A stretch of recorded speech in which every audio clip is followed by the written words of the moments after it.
As-tu déjà eu cette sensation de ne pas savoir ce qu'une personne pense réellement, de ne pas arriver à saisir ses émotions ou ses intentions profondes? Cela peut se produire aussi bien dans des relations personnelles que professionnelles. Décoder l'esprit des autres peut sembler un vrai mystère.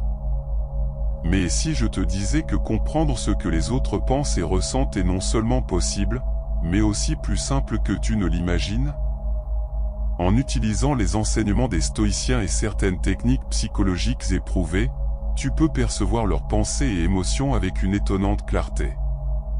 Et aujourd'hui, je vais te montrer comment y parvenir.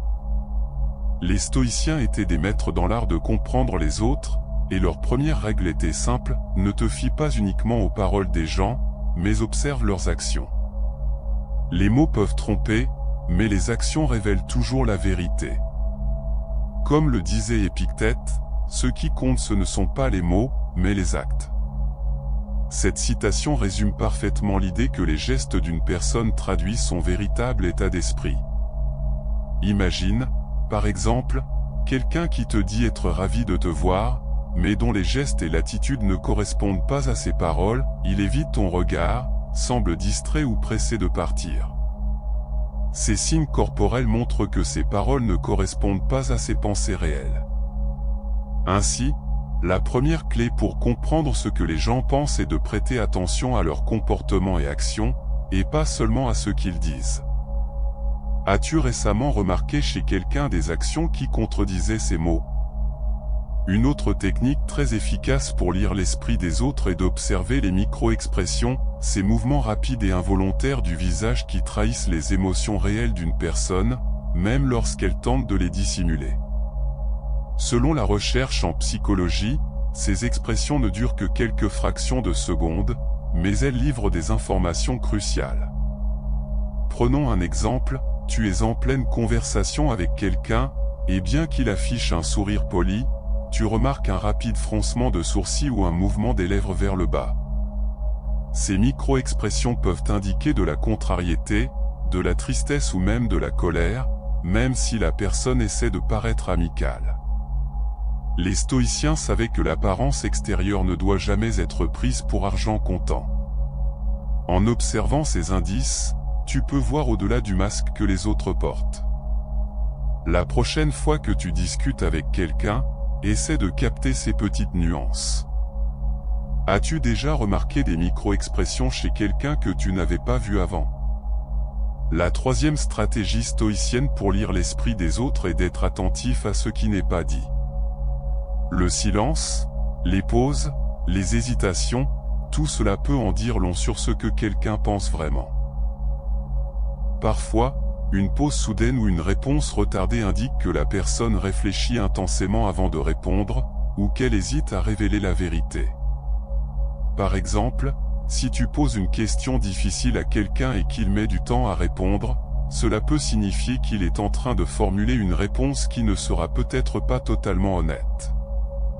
Les stoïciens enseignaient l'importance d'écouter attentivement, ce qui inclut aussi l'écoute de ce qui n'est pas exprimé. Parfois, il est plus révélateur d'observer ce que les gens ne disent pas que ce qu'ils déclarent ouvertement. Épictète disait, la vraie liberté consiste à avoir le contrôle sur ses propres réactions, pas sur celles des autres. Cela inclut la capacité de rester calme dans le silence et de laisser l'autre exprimer ce qu'il pense réellement.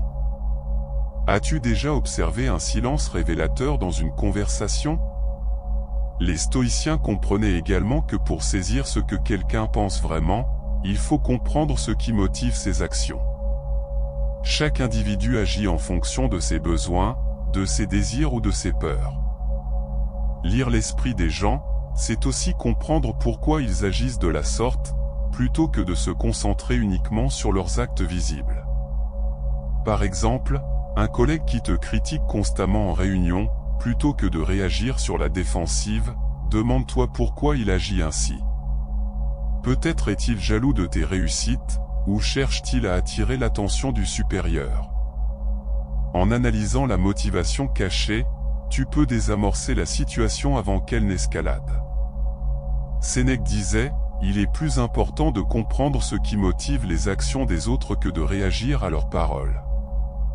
Cette sagesse stoïcienne te permet de garder le contrôle de tes émotions et d'avoir une longueur d'avance dans tes interactions. La prochaine fois que quelqu'un agit de manière inattendue, demande-toi quelles sont ses véritables motivations. Une autre stratégie stoïcienne consiste à observer les schémas de comportement répétés.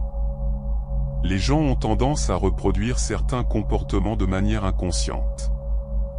Cela signifie que pour vraiment comprendre quelqu'un, il ne faut pas se fier à une seule interaction, mais observer comment il agit au fil du temps. Si une personne ment une fois, cela peut être une exception, mais si elle ment fréquemment, c'est probablement un schéma. Les stoïciens étaient des observateurs patients et savaient que comprendre les gens nécessite parfois du temps. Marc Aurèle conseillait de ne jamais juger une personne sur un seul événement, mais d'examiner les répétitions pour comprendre sa véritable nature. Imaginons qu'un collègue te promet souvent de t'aider, mais trouve toujours une excuse pour ne pas le faire.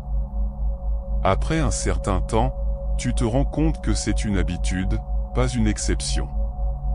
En observant ces répétitions, tu peux prendre des décisions plus éclairées pour gérer tes relations. As-tu remarqué des comportements répétitifs chez des gens autour de toi? Comment cela influence-t-il la manière dont tu les perçois? Les stoïciens savaient aussi qu'en lisant l'esprit des autres, il est parfois important de comprendre que ce qu'ils projettent sur toi est souvent un reflet de leurs propres émotions. Si quelqu'un te critique sans cesse, il est possible qu'il soit en train de projeter ses propres frustrations ou insécurités sur toi. La clé ici est de ne pas prendre personnellement les attaques ou jugements des autres. Épictète enseignait que ce qui nous arrive ne dépend pas de nous, mais que notre réaction face à cela dépend entièrement de nous.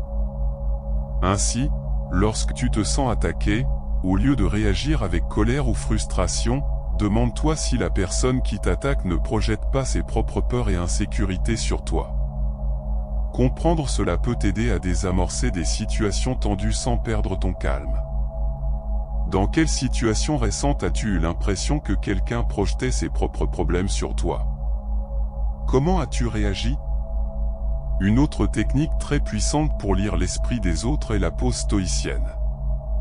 Cette méthode consiste à ne pas réagir immédiatement, mais à prendre un moment pour observer et réfléchir avant de répondre. En faisant cela, tu crées un espace qui te permet d'analyser la situation plus objectivement et de mieux comprendre ce que l'autre essaie de dire ou de cacher. Cette technique est particulièrement utile dans des situations émotionnelles ou conflictuelles, quand on nous pousse à réagir rapidement. Résiste à la tentation et prends quelques secondes pour observer le langage corporel de l'autre, son ton de voix, ses émotions. Cela te permettra de voir au-delà des mots et de lire son esprit plus clairement. Épictète disait, ce ne sont pas les événements qui nous touchent, mais la manière dont nous les interprétons. Cela s'applique aussi aux relations humaines. En pratiquant la pause stoïcienne, tu pourras mieux comprendre l'autre tout en gardant le contrôle sur toi-même. As-tu déjà pris une pause avant de réagir dans une situation difficile?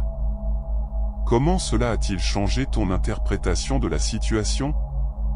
Lire l'esprit des autres n'est pas une question de magie ou de don surnaturel, mais de pratique et d'observation consciente. Les stoïciens ont développé des techniques puissantes pour comprendre les véritables intentions et émotions des autres. En appliquant ces principes dans ta vie quotidienne, tu deviendras plus habile dans tes interactions, plus confiant et mieux préparé pour naviguer dans les relations humaines. Alors, quelle technique vas-tu commencer à mettre en pratique dès aujourd'hui?